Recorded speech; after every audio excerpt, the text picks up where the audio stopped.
En adoptant en 2016 la taxe sur les importations à Kigali au Rwanda, le chef d'État et de gouvernement avait pour vision d'amener l'Union africaine à une indépendance financière. Fixée à 0,2%, cette taxe, une fois prélevée, permettra de lever 1,2 milliard de dollars pour le budget programme, mais aussi les opérations d'appui à la paix. Selon l'Union africaine, cette taxe sera appliquée aux marchandises originaires d'un État non membre, importées sur le territoire d'un État membre et devant être consommées par le dit État membre.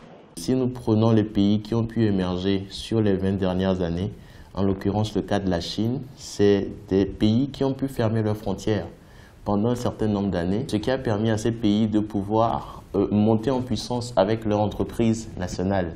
Et c'est une fois que ces entreprises sont devenues compétitives que les frontières ont été ouvertes.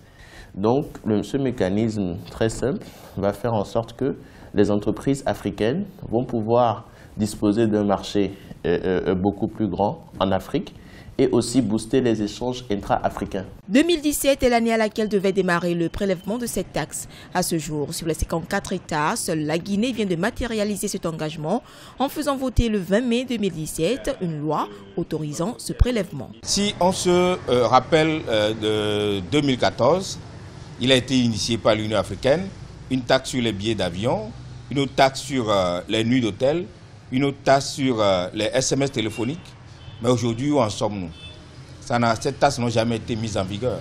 Donc ça suscite à la fois un certain enthousiasme, mais également beaucoup de scepticisme. Pour le compte de l'exercice 2016-2017, le budget de l'Union africaine repose à 73% sur l'apport des donateurs étrangers. L'organisation souffre aussi des retards et défauts de paiement au sein même de l'Union, d'où l'idée de cette taxe sur les importations qui est loin d'être appliquée avant fin 2017.